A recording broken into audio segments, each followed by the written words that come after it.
Doctor साहब नमस्कार। Mishra ji, doctor साहब नमस्कार नमस्कार। नमस्कार डॉक्टर, आपका हृदय से अभिनंदन है आज के इस वेबिनार में। और आज की ये 5वीं स्वास्थ्य परिचर्चा पंडित गणेश प्रसाद मिश्र सेवा न्यास के द्वारा आयोजित हो रही है।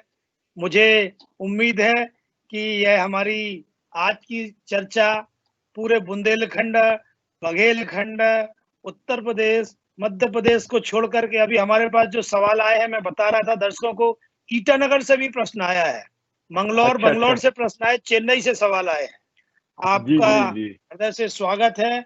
मैं अपने दर्शकों को डॉक्टर आलोक हेमल जी का थोड़ा संक्षेप में परिचय बताना चाहूंगा। डॉक्टर साहब वर्तमान में Pandit Atal Bihari Vajpayee post graduate medical college जो है, राम मनोहर लोहिया हॉस्पिटल है, उसमें प्रोफेसर हैं। वर्तमान में वो प्रोफे प्रोफेसर डॉक्टर RML हॉस्पिटल में कन्वीनर है ट्यूमर बोर्ड में, और नेशनल कन्वीनर HIV हैं। लगभग 15 देशों की उन्होंने यात्रा की है, अनेक कॉन्फ्रेंस में भाग लिया है। सबसे बड़ी बात है, डॉक्टर की विद्वता अपनी जगह होती है, उसका मिलनसार होना बहुत जरूरी होता है। तो डॉक्टर साहब के तीनों भाई, डॉक्टर आलोक हेमल, डॉक्टर AK हेमल, जो 20 साल तक एम्स में रहे हैं, उनको 3 प्रेसिडेंट अवार्ड मिले हैं, पद्मश्री मिला है, और वो फर्स्ट रोबोटिक सर्जरी के डॉक्टर हैं। ऐसा पूरा परिवार है इनका। उनके छोटे भाई मनोज हेमल जी भी हैं, वो दिल्ली में इंजीनियर हैं। सबसे बड़ी बात मैं कहूं कि डॉक्टर साहब इतने सरल और सहज हैं कि कोई कह नहीं सकता है कि इतना बड़ा व्यक्ति इतने सरल स्वभाव के साथ में जुड़ता है। डॉक्टर साहब हमारी पुरानी परिचर्चाओं में भी जुड़े हैं, अपने विषय में उनकी मास्टरी है।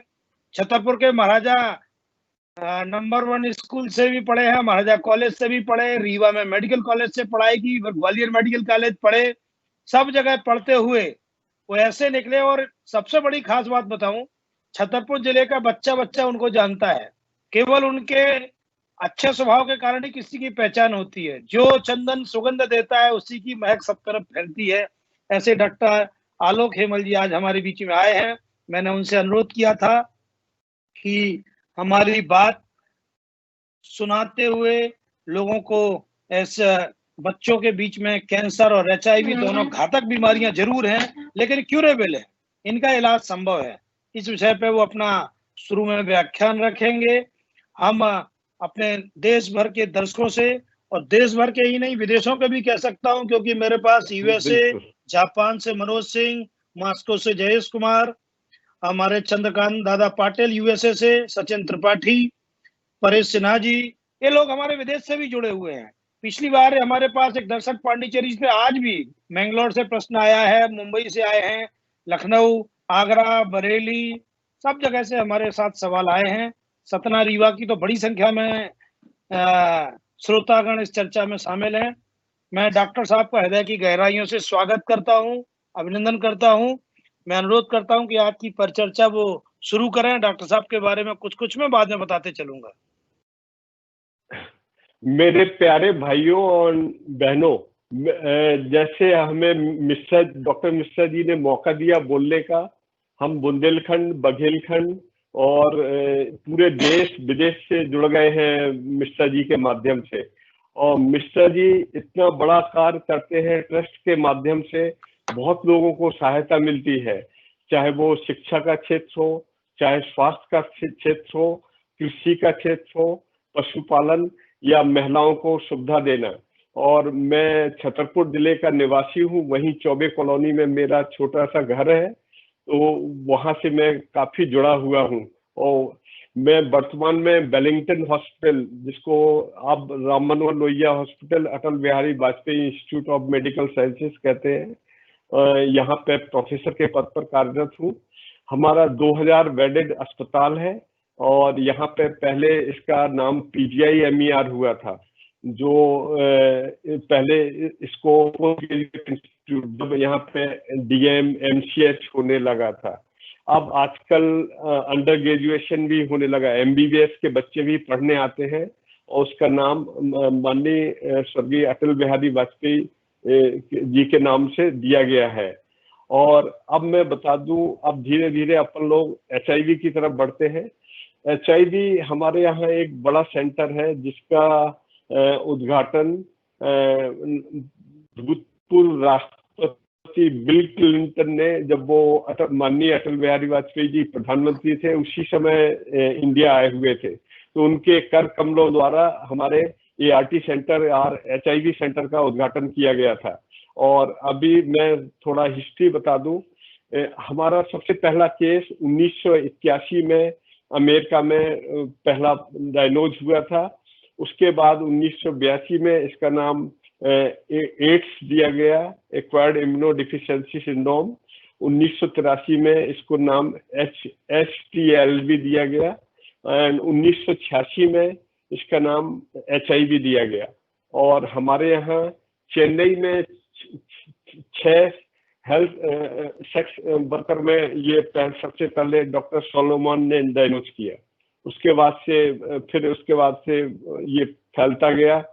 और सबसे पहले गवर्नमेंट ऑफ इंडिया ने 2004 में नाको के माध्यम से, नेशनल एड्स कंट्रोल ऑर्गेनाइजेशन के माध्यम से दवाएं देना शुरू की, फ्री ऑफ कॉस्ट पे। मतलब जहां जहां सेंटर है, जैसे बुंदेलखंड में मैं सोचता हूँ झांसी में है, और रीवा में तो होना ही चाहिए। और इस तरीके से आप वहां से दवाएं ले सकते हैं फ्री ऑफ कॉस्ट। और पहले आप देखिए, जब एक ऑथर है, एक टेनिस प्लेयर था और एक जॉनसन ये बास्केटबॉल प्लेयर था, तो उस समय HIV की ड्रग्स नहीं थी, तो बहुत सारे व्यक्ति मर गए बिना इलाज के।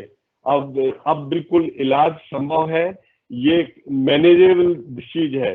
जैसे पहले कहते थे कि अगर HIV हो गया तो ये वर्चुअल डेथ सेंटेंस है, मतलब मर ही जाओगे। और अब आजकल क्रॉनिक मैनेजेबल डिसीज, मतलब जैसे डायबिटीज, हाइपरटेंशन का इलाज जिंदगी भर चलता रहता है, उसी प्रकार HIV का इलाज चलता रहता है। आप दवाइयाँ खाते जाइए और आपकी लाइफ बिल्कुल नॉर्मल, सुकून, अच्छी जिंदगी रहेगी। इस तरीके से ट्रीट किया जाता है।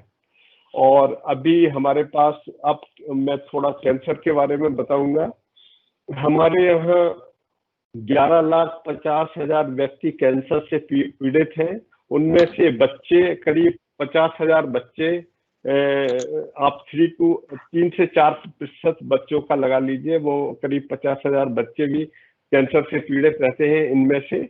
और ये हमारे यहाँ जैसे डॉक्टर राम मनोहर लोहिया हॉस्पिटल, और इसके अलावा Safdarjung, Maulana Azad medical college, Lady Hardinge medical college, GTB hospital Delhi में मैं बता रहा हूँ, और एम्स, सब जगह इसका इलाज होता है।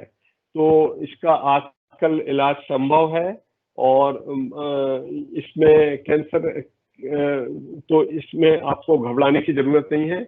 और आजकल विज्ञान ने इतना डेवलपमेंट कर लिया है, मेडिकल साइंस ने, कि आजकल हर चीज का इलाज संभव है। इसी के साथ मैं मिश्रा जी से कहूंगा कि आप अपन वार्ता जारी रखेंगे।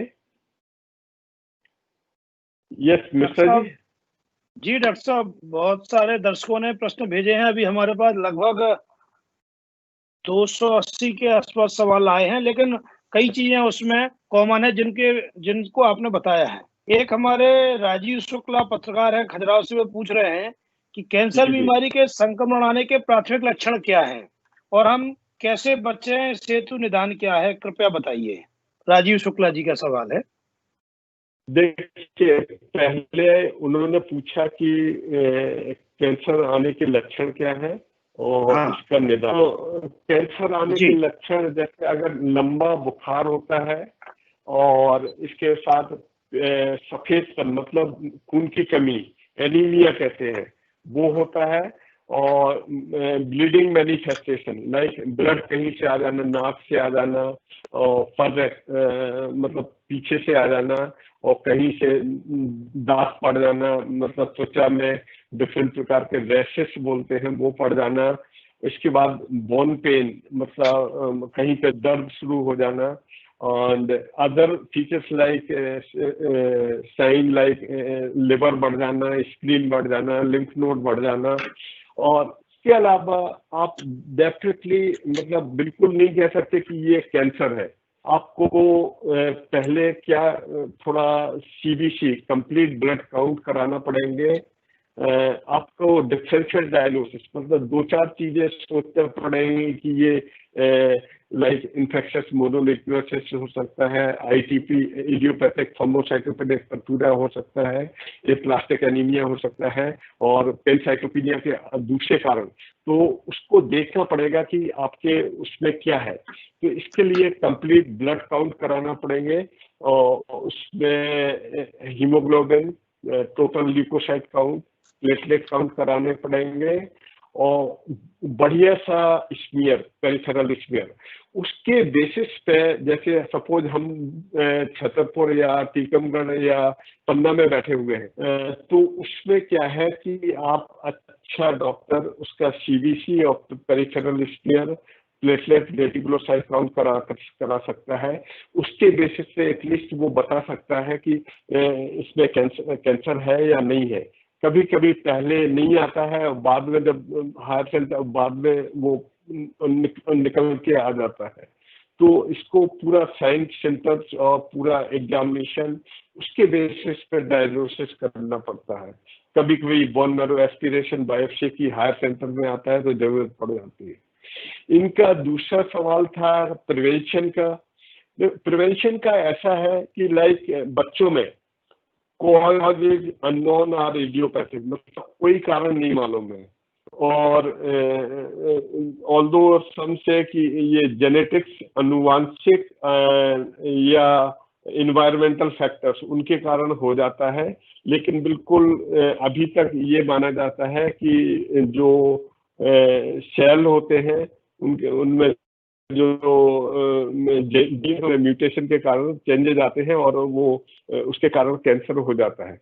लेकिन अभी डेफिनेटली किसी को नहीं मालूम, तो हमको ये नहीं कहना चाहिए कि ये प्रिवेंशन करें या ये करें। बस साफ सफाई और अच्छा भोजन करना चाहिए। और ऐसा बच्चों में जहाँ तक सवाल है, कोई प्रिकॉशन लेने की जरूरत नहीं है बस। और जहां तक on the other hand adult, मतलब मेरे हिसाब से बड़ों लोगों में लाइक स्मोकिंग नहीं करना चाहिए। स्मोकिंग से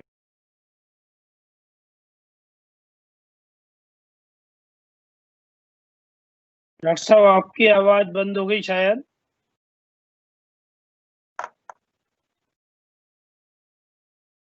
और इसके अलावा हेलो। जी डॉक्टर साहब, हेलो, आपकी आवाज नहीं आ रही। हाँ अब आने लगी। हाँ जी, हाँ जी, हेलो, हाँ। तो मैं बोल रहा था कि स्मोकिंग, सिगरेट, बीड़ी नहीं पीना चाहिए। उसके अलावा आंसू का सेवन करना चाहिए, उससे मुंह का, गले का कैंसर हो सकता है। और इसके बाद ड्रिंकिंग मतलब अल्कोहल का सेवन नहीं करना चाहिए। और जो बहुत ज्यादा exposure,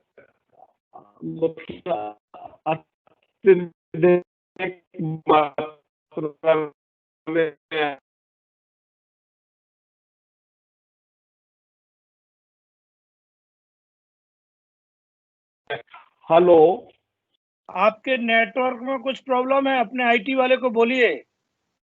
yes sir, yes sir. हाँ उसको बोलिए नेटवर्क कम है, सिग्नल कम है। Yes sir, yes sir.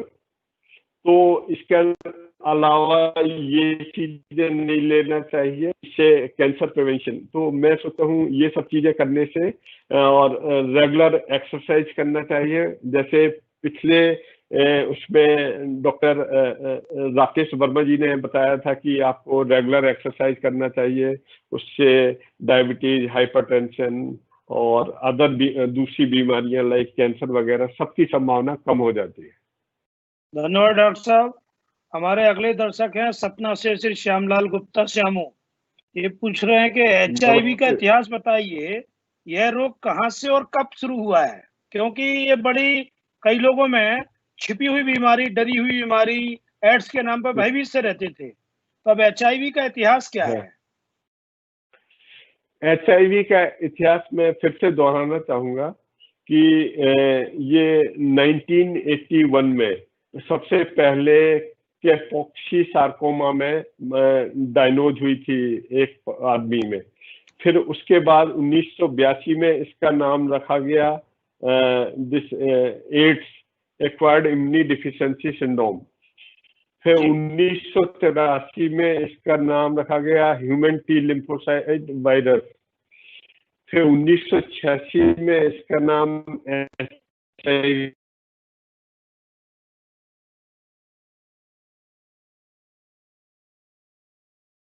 रखा गया।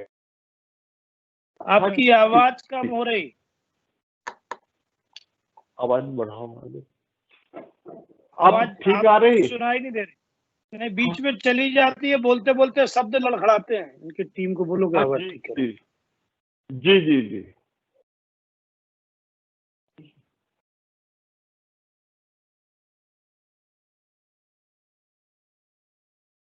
हो गया जी डॉक्टर साहब। अब आगे आ रही। अच्छा अच्छा।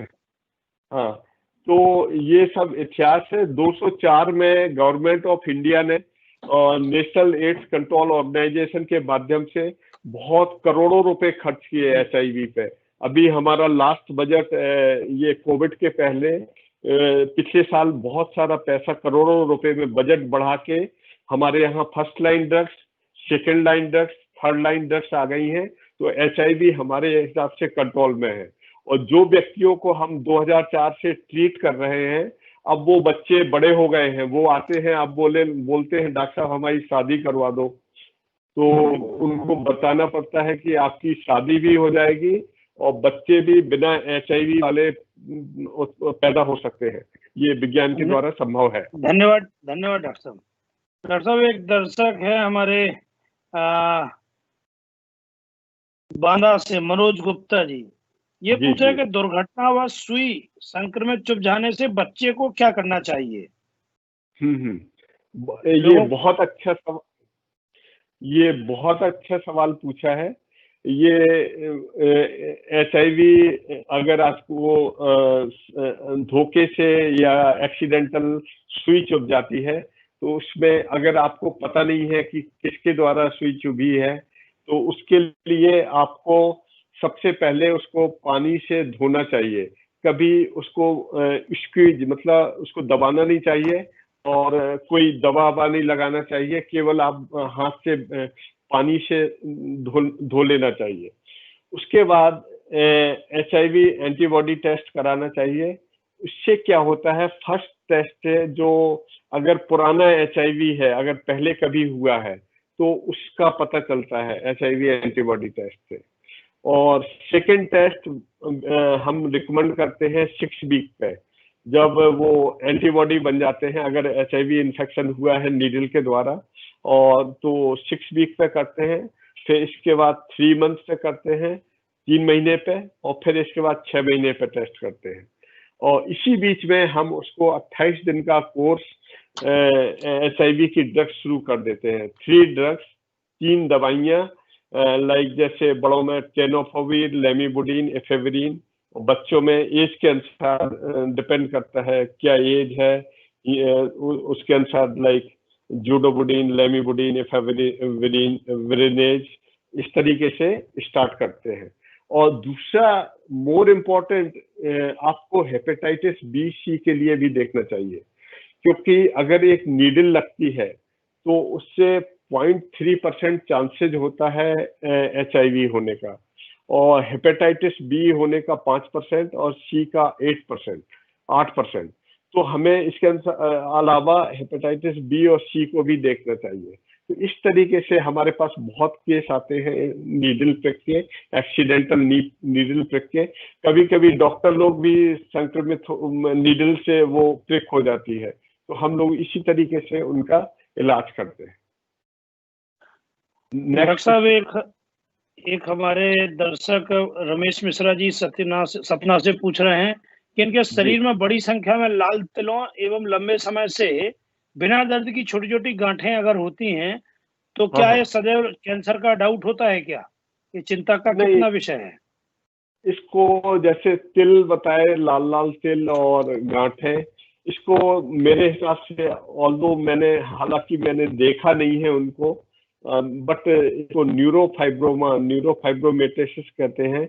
इसमें कैंसर की थोड़ा सा एसोसिएशन होता है, लेकिन ये नहीं कह सकते कि इनको कैंसर ही हो जाएगा या कुछ हो जाएगा, तो डरने की जरूरत नहीं है। न्यूरोफाइब्रोमेटोसिस कई लोगों में होता है, तो कुछ में कैंसर हो सकता है और ये जरूरी नहीं है। तो इसमें एक अच्छे डॉक्टर को दिखाएं और उनसे अपना डायग्नोसिस बनवाएं और फिर उसके अनुसार फॉलो अप करें। धन्यवाद डॉक्टर साहब। ये ईटानगर अरुणाचल प्रदेश से एक पंकज निगम जी पूछ रहे हैं, अरुणाचल प्रदेश तक पंडित गणेश प्रसाद मिश्र सेवान्यास और डॉक्टर आलोक हेमल जी पहुंच चुके हैं। ये पूछ रहे हैं कि बच्चे की उम्र 13 साल है इनके, और कमजोर है, थोड़ा एनीमिक भी है, ज्यादा पसीने और आजकल नहाने के बाद भी पूरे शरीर में चकत्ते जैसे हो जाते हैं, जो थोड़ी देर बाद अपने आप ठीक हो जाते हैं। ये खून की कमी से है या अन्य कोई बीमारी का लक्षण है? देखो, इसमें क्या है, एक तो पूरा देखना पड़ेगा कि एक तो माइल्ड एनीमिया, मतलब थोड़ा सा सफेदपन है, मतलब हीमोग्लोबिन की कमी है, और दूसरा कह देते हैं चकत्ते पड़ जाते हैं। तो चकत्ते देखना पड़ेगा कैसे पड़ते हैं, क्या बीच बीच में कभी कभी पड़ जाते हैं फिर ठीक हो जाता है। इसमें दो तीन, एक तो प्लेटलेट काउंट देखना पड़ेंगे कि अगर 2 सीरीज इफेक्टेड होती है, लाइक एनीमिया अदर कारण से है, तो हमें इडियोपैथिक थ्रोम्बोसाइटोपेनिक पर्टूरा की संभावना रहती है, या ये एलर्जिक रेसेस हैं, या वायरल इन्फेक्शन है, माइल्ड एनीमिया वैसे ही पड़ा हुआ है। तो इट डिपेंड्स ऑन, तो इसके लिए कंप्लीट ब्लड काउंट और पेरिफेरल स्मीयर कराना चाहिए। उसके बेसिस पे उनकी ब्लड की पिक्चर बिल्कुल क्लियर हो जाएगी कि खून में क्या है, तो उसके बेसिस पे उसका ट्रीटमेंट शुरू कर सकते हैं। एक हमारे दर्शक श्री राम रिछारिया जी धवर्रा गांव से हमारे पूछ रहे हैं कि बच्चों में कैंसर होने के मुख्य कारण क्या होते हैं, इसके कौन से ऐसे लक्षण थे जिनको देखकर फर्स्ट स्टेज पर ही पहचाना जा सके, क्योंकि अधिकांश केसों में देखा जाता है कि लास्ट स्टेज पर ही परिवार के सदस्यों को कैंसर होने की पुष्टि पाती है और सीधी डेथ हो जाती है। क्या भारत सरकार कोई ऐसे इलाज अस्पताल में निःशुल्क उपलब्ध है जिससे गरीब लोग भी लाभ उठा सके? बुंदेलखंड बड़ा पिछड़ा क्षेत्र है, इसके लिए कहाँ ऐसे सेंटर फ्री में इलाज के हैं? मैं बताऊं, एक तो ये पंडित गणेश प्रसाद मिश्र ट्रस्ट बहुत अच्छा काम कर रहा है। हमारे दिल्ली से कई बार डॉक्टर लाइक वेदांता हॉस्पिटल से, और सतना में, और धौररा जो नौगांव के पास है, वहाँ पे कैंप लगाए हुए हैं, और ये लोग रेगुलर स्क्रीनिंग करते हैं, जो भी डॉक्टर्स यहाँ से जाते हैं, तो सब कुछ वो अच्छा होता जा रहा है, सब कुछ पता चलता है। अब वो आपके क्वेश्चन में 4-5 क्वेश्चन है, तो पहला क्वेश्चन मिश्रा जी फिर से आधा इसमें बताएंगे? कह रहे हैं कि बच्चों में कैंसर होने के मुख्य क्या कारण होते हैं? हाँ, तो पहला क्वेश्चन है इनका, फर्स्ट स्टेज पे कैसे पहचान सकते हैं? बिल्कुल एक ही प्रश्न है, मिलता जुलता है। जी जी, बच्चों में कैंसर बिल्कुल इडियोपैथिक या अननोन, ये अभी तक कोई कारण पता नहीं चला है।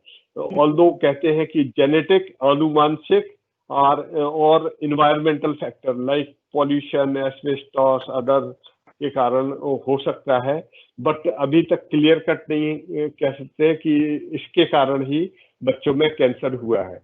और दूसरा क्या है कि म्यूटेशन, जीन में बदलाव आते हैं, उसके कारण कैंसर हो जाता है। उसमें क्या होता है, मैं एक्चुअली थोड़ा सा बताऊंगा। अपना शरीर कोशिकाओं का बना होता है, और ये कोशिकाएं क्या होती हैं, विभाजित होती रहती हैं, उसके अनुसार और नई कोशिकाएं बनती रहती हैं, और उस पुरानी कोशिकाएं मरती जाती हैं। जब ये कोशिकाएं अनियंत्रित रूप से, मतलब एबनॉर्मल लार्ज और रैपिड, अगर इनका रैपिड मतलब बहुत जल्दी विभाजित होकर बढ़ती जाती हैं और एबनॉर्मल साइज की होती है, तो उसको कैंसर कहते हैं। तो इस तरीके से, अब इनका क्वेश्चन था कैंसर को कैसे पहचाना जाए कि लास्ट स्टेज पे नहीं जाना पड़े? ये बहुत अच्छा क्वेश्चन है और इसको सबको सुनना चाहिए और अपने दिमाग में रखना चाहिए। जी। इसमें क्या होता है कि अगर फीवर है, लंबा फीवर है, कम भी हो सकता है,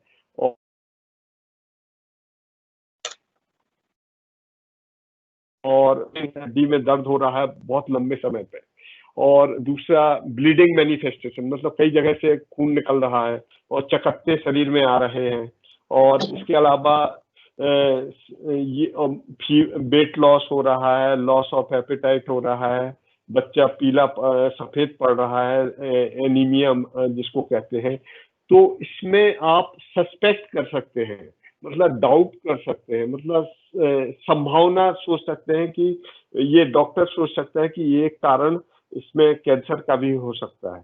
तो उसके लिए जैसे मैंने बताया, जैसे आप धौर्रा में हैं तो नौगांव जाइए या छतरपुर जाइए, डिस्ट्रिक्ट हॉस्पिटल में पैथोलॉजिस्ट के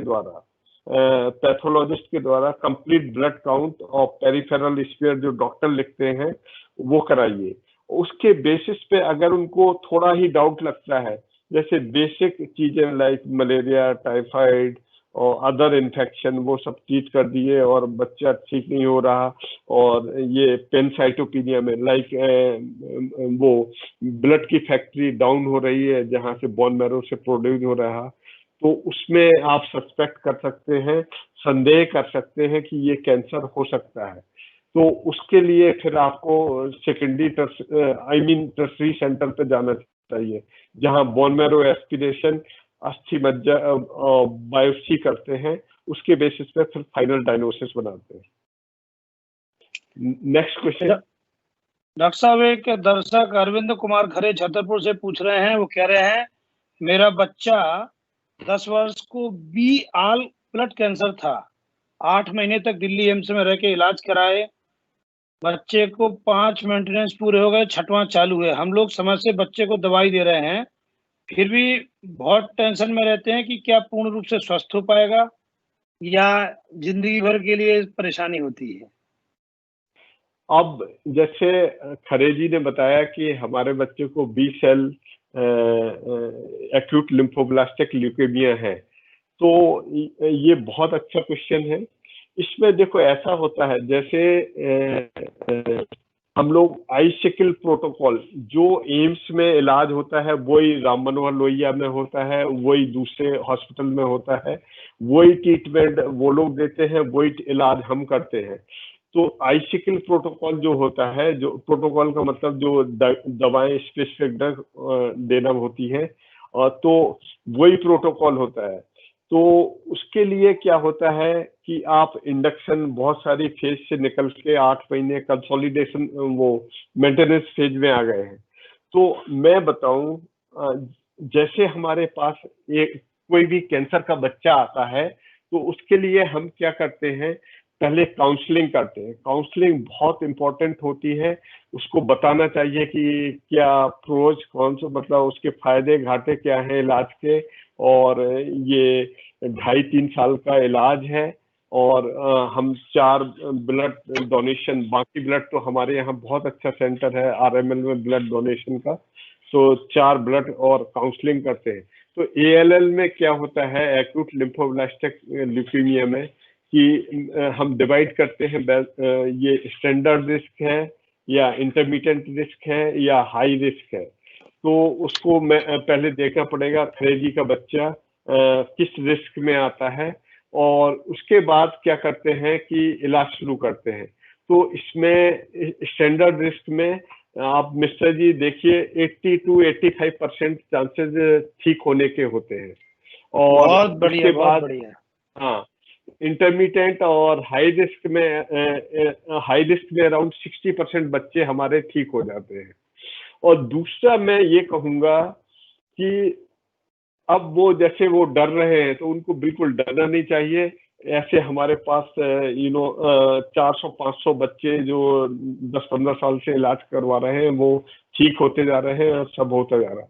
लेकिन एक बात ध्यान में रखना चाहिए कि बच्चों को कभी भी रिलैप्स हो सकता है, तो इसके मतलब दोबारा कैंसर आ सकता है, वो चाहे जैसे बस शुरू से इलाज शुरू किया तो उसी टाइम हो सकता है, और इलाज के दौरान भी रिलैप्स हो सकता है, कभी 2 महीने में, 6 महीने में, 8 महीने में, 1.5 साल में, 2 साल में, 2.5 साल में, 5 साल में। तो उसके लिए क्या होता है कि आपको बढ़िया फॉलोअप करना चाहिए। अब मेडिकल साइंस इतनी डेवलप हो चुकी है, आज की डेट में जो इलाज अमेरिका, इंग्लैंड में होता है वही इलाज यहाँ इंडिया में होता है, क्योंकि इंटरनेट और कंप्यूटर के माध्यम से सेम इलाज होता है। बट फर्क ये है, वहाँ नीट एंड क्लीन एनवायरनमेंट है, हाइजीन अच्छा है, तो वहाँ यहाँ इन्फेक्शन सबसे ज्यादा ऐसे बच्चों में संभावना होती है इन्फेक्शन, वहाँ इन्फेक्शन की संभावना बहुत ही कम होती है। और दूसरा तो इसको फॉलो अप करना चाहिए, रेगुलर फॉलो अप। जैसे आपका 8वें महीने में मेंटेनेंस स्टेज में चल रहा, तो बढ़िया आप जैसे डॉक्टर बोलते हैं एम्स के, वैसे ही आप इलाज कराइए और कभी भी इन्फेक्शन से बचा के रखिए बच्चे को, और आप पूरा इलाज चलाइए। विश्वास करिए आपका बच्चा बिल्कुल ठीक हो जाएगा, और 5 साल तक फॉलो अप में रखिए। पहले जब 2.5-3 साल का ट्रीटमेंट हो जाएगा, पहले वो 1 महीने में बुलाएंगे, फिर 2 महीने में, फिर 3 महीने में, फिर 6 महीने में बुलाएंगे, उसके बाद साल भर में 1 बार बुलाएंगे। तो 5 साल तक ये फॉलो अप चलता रहेगा, तो आपको बिल्कुल निर्भीक होके और बढ़िया तरीके से आपका बच्चा ठीक हो जाएगा। अरविंद खरे जी उत्साहित रहें, डॉक्टर साहब ने पूरा आशीर्वाद दिया है, और जो जरूरत पड़े इनसे भी सलाह ले सकते हैं। अगला प्रश्न नूतन सोनी जी छतरपुर से पूछ रहे हैं। नूतन पूछ रहे हैं कि युवावस्था में एचआईवी से रोकथाम कैसे करें। एक उम्र होती है जो बच्चे घर पर या परिवार वालों से खुलकर नहीं बोल पाते, उनको क्या सावधानी बरतना चाहिए। और बच्चों में ज्यादा तौर पर रक्त का कैंसर देखने को मिल रहा है, ये खान पान के कारण है या अन्य किसी कारण से। अच्छा, पहला सवाल नूतन जी का है कि ये जो यंग जनरेशन में, जी युवावस्था में एचआईवी। अब एडोलोसेंट में एचआईवी एक्चुअली क्या है, सेक्स एजुकेशन, जो विदेशों में कक्षा 6 से लेके 12 साल तक, मतलब डिपेंड करता है, 6 से 10 साल तक, और कहीं कहीं 10 से 12 साल तक स्कूलों में सेक्स एजुकेशन दी जाती है। तो उसमें सब प्रिवेंशन, रोकाव के क्या करना चाहिए वो सब बताया जाता है। जैसे प्रिकॉशन लेना चाहिए, कंडोम का यूज करना चाहिए, और ये सब इन चीजों से दूर रहना चाहिए। सबसे अच्छा उपाय इन चीजों से दूर रहना चाहिए, और सेक्स एजुकेशन पूरी दी जाती है। अपने यहाँ अभी कंट्रोवर्सी चलती रहती है, अभी किताबों में आया नहीं है। कुछ लोग कहते हैं कि इससे वो थोड़ा सेक्स बढ़ जाएगा अगर एजुकेशन देंगे, कुछ इसके अगेंस्ट में बोलते हैं। तो अभी क्लियर कट आइडिया नहीं है। एक वर्क हमने रिसर्च वर्क किया था, तो हमारे यहाँ 10 से 12 साल के बच्चों में सबसे बढ़िया एज है सेक्स एजुकेशन देने की। तो युवा अवस्था में 10 से 12 साल के बच्चों को एजुकेशन देनी चाहिए, उससे इसमें रोका जा सकता है। और दूसरा इनका सवाल था नूतन जी का कि ब्लड कैंसर कॉमन है। हाँ, अपने यहाँ ब्लड कैंसर जिसको ल्यूकीमिया कहते हैं वो सबसे कॉमन है। और ये करीब अगर आप टाइप ऑफ कैंसर देखेंगे तो ल्यूकेमिया 25 to 30% केसेस में होता है। उसके बाद दूसरा नंबर ब्लड कैंसर के बाद ब्रेन कैंसर का आता है, तीसरा लिम्फोमा का आता है। तो ल्यूकेमिया 2 टाइप के होते हैं, acute lymphoblastic leukaemia and acute myeloid leukaemia. जैसे मैंने बताया कि ल्यूकेमिया, एक्यूट लिम्फोब्लास्टिक ल्यूकेमिया में 80 to 85% ठीक होने की संभावना रहती है, और एक्यूट माइलॉइड ल्यूकेमिया में करीब 50% बच्चों में ठीक होने की संभावना रहती है। और इसका ल्यूकेमिया, एक्यूट लिम्फोब्लास्टिक ल्यूकेमिया का इलाज 2.5 साल से 3 साल तक चलता है, और एक्यूट माइलॉइड ल्यूकेमिया में 4 से 6 महीने का इलाज चलता है। और ये ब्लड कैंसर बहुत कॉमन है अपने यहाँ इंडिया में। Next question. धन्यवाद डॉक्टर साहब। हमारे अगले दर्शक चाकघाट जिला रीवा से हैं, आपके अच्छा। श्याम साह मेडिकल कॉलेज के जुड़े हुए जितेंद्र मिश्रा जी पूछ रहे हैं कि आजकल जी जी। बच्चों का जन्म हॉस्पिटल में होता है और उसको पैदा होते साथ ही ऑक्सीजन में लगा दिया जाता है। कई बार तो माँ को अपना बच्चा देखने भी नहीं मिलता है, उसको एक काँच के उपकरण में रख देते हैं, ऐसा गाँव में की भाषा में कहें तो। क्या इसके कारण भी डॉक्टर या हॉस्पिटल अनावश्यक उसमें रख देते हैं, जिससे भी उनमें ये रक्तजनित बीमारियाँ शुरू हो सकती हैं क्या? संभावना बता रहे हैं, क्योंकि घर वाले, अच्छा। परिवार वाले तो देखते नहीं हैं। हाँ हाँ। एक्चुअली उसमें क्या होता है कि जैसे बच्चा पैदा हुआ और जैसे मैं गवर्नमेंट हॉस्पिटल का बताऊंगा, अगर ऑक्सीजन की जरूरत है, अब जैसे कोविड चल रहा है, और सबसे पहले मैं बताऊंगा श्याम साई चिकित्सा महाविद्यालय में 2 साल पहले मैं रहा हूँ, और फर्स्ट प्रॉफ वहीं से किया है मैंने, तो मैं रीवा को पूरा जानता हूँ। और बहुत अच्छा चित्र है, सबसे अच्छी मेरे को वहाँ की भाषा लगती है, बघेलखंड की, और बिल्कुल पहचान में आ जाता है आदमी वहाँ का।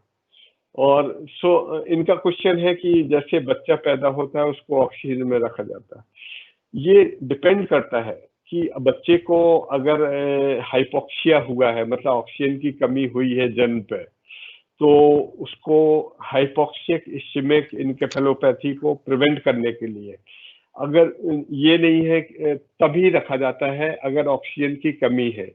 और अगर ऑक्सीजन की कमी नहीं है और बच्चा सब ठीक है, उसका एवगर स्कोर, जो हमारी भाषा में एवगर स्कोर कहते हैं, लाइक उसका हार्ट रेट, रेस्पिरेटरी रेट, और उसके अलावा कलर, इस तरीके से देखते हैं। तो 4-5 चीजें देख के अगर सब बच्चा अच्छा है तो ऑक्सीजन की जरूरत नहीं है। अगर इन चीजों में कमी आती है, बच्चा हाइपोक्सिक होता है, तो उसको फिर उसमें ऑक्सीजन में रखा जाता है, वो नर्सरी कहलाती है, उसमें रखा जाता है। अब ये डिपेंड करता है, मैं बहुत कमेंट्स नहीं करूंगा कि प्राइवेट सेक्टर में क्या चल रहा है, गवर्नमेंट सेक्टर में क्या चल रहा है, बट अच्छे डॉक्टर को जब भी ऑक्सीजन की रिक्वायरमेंट होती है, जरूरत होती है, देना चाहिए, और जब जरूरत नहीं होती है तो नहीं देना चाहिए, उससे ऑक्सीजन टॉक्सिसिटी होने की संभावना रहती है, तो उसको ऑक्सीजन को अवॉइड करना चाहिए, मतलब नहीं यूज करना चाहिए। और दूसरा एक आपने बात की फोटोथेरेपी, अगर जरूरत है, बिलिरुबिन बढ़ रहा है, जो इनडायरेक्ट बिलिरुबिनेमिया कहते हैं, पीलापन आ गया है बच्चे में, और उसके लिए फोटोथेरेपी की जरूरत होती है। तो जो रेडिएशन, इंफ्रारेड रेडिएशन देते हैं, उसमें नीली पट्टी में रखा जाता है, उससे कोई ब्लड विकार होने की संभावना नहीं रहती, बहुत कम डोज होती है, और इसमें ब्लड विकार होने की बिल्कुल संभावना नहीं है। आप निश्चिंत रहिए, वहाँ पे बढ़िया मेडिकल कॉलेज है रीवा में, और वहाँ पे कभी भी दिक्कत हो वहाँ जाके दिखाइए, बढ़िया डॉक्टर है, डॉक्टर ज्योति सिंह वहाँ की हेड ऑफ द डिपार्टमेंट है, और कभी भी आप जाके दिखा सकते हैं। Next question. धन्यवाद डॉक्टर साहब। ये सिद्धार्थ छरिया जी सतना से पूछ रहे हैं कि हाँ, बच्चों के फर्स्ट स्टेज का आ, उपचार सफल नहीं होता है तो क्या करना चाहिए, और दूसरा इनका कह रहे हैं ये इलाज इतना महंगा है कि आम आदमी, गरीब बच्चों को इसमें क्या क्या सुविधा सरकार की तरफ से मिल सकती है? सर बच्चों स्टेज ये कैंसर का, हाँ, कैंसर या बच्चों में जो हम्म, आदित्य, हाँ सर बताइए। इनका कहना है बच्चों में जी जी। प्रथम श्रेणी की दवा फेल हो गई तो बहुत सारी महंगी दवाएं, महंगी थेरेपी हैं। क्या गरीब बच्चों के लिए भारत सरकार ने कोई आसान इलाज की सुविधा उपलब्ध कराई है? कहाँ-कहाँ ऐसी सुविधा मिलती है? जी जी जी, बहुत बहुत अच्छा सवाल है, और अब बहुत अच्छा काम कर रही है कैंसर रोगियों के लिए, और बहुत अच्छी संभावनाएं हैं। मैं तो कहता हूँ गवर्नमेंट और नॉन गवर्नमेंट ऑर्गेनाइजेशन बहुत अच्छा काम कर रही है, बहुत अच्छा सपोर्ट करती है कैंसर के बच्चों के लिए। और अगर अच्छे बच्चों में मैंने बताया कि ब्लड कैंसर बहुत कॉमन है, और इसका ल्यूकेमिया, अगर हम लोग क्या करते हैं कि अगर एक एक तो मैं बताऊं, हर सरकारी अस्पताल में फ्री में सुविधा दी जा रही है। सरकार जैसे राम मनोहर लोहिया हुआ, सफदरजंग हुआ, AIIMS, Maulana Azad, lady Hardinge, Guru Tegh Bahadur अस्पताल, हर अस्पताल में पूरा इलाज फ्री में होता है और कोई पैसे नहीं देने पड़ते। और कीमोथेरेपी, रेडियोथेरेपी, अगर कभी कभी सर्जरी की जरूरत पड़ती है केस में, सॉलिड ट्यूमर वगैरह में, तो वो सब होता है। तो सबसे पहला फ्री में पूरा इलाज होता है। और दूसरा सवाल है कि आपका अगर वो पैसे अगर फर्स्ट से फेल हो जाती, लाइक आप उदाहरण के लिए ले लें आप एक्यूट लिम्फोब्लास्टिक ल्यूकीमिया। इसमें फर्स्ट लाइन थेरेपी पहले महीने से लेके 2.5-3 साल 5 साल तक कभी भी फेल हो सकती है। तो उसके लिए प्रोटोकॉल लाइक फर्स्ट प्रोटोकॉल हम आईसीक्यू जो एम्स में भी हमारे यहाँ सब जगह फॉलो होता है वो करते हैं। अगर वो कभी फेल हो जाते हैं तो प्रोटोकॉल चलाता है UKALL। तो ये दूसरा प्रोटोकॉल फॉलो करते हैं, उसमें दूसरी दवाएं होती है। और उसके बाद भी रिलैप्स होता है तो हम बोन मैरो ट्रांसप्लांटेशन के लिए रिकमेंड करते हैं। तो हर चीज की आज विज्ञान ने, मेडिकल साइंस में इतनी प्रोग्रेस कर ली है कि आज हर चीज का इलाज संभव है।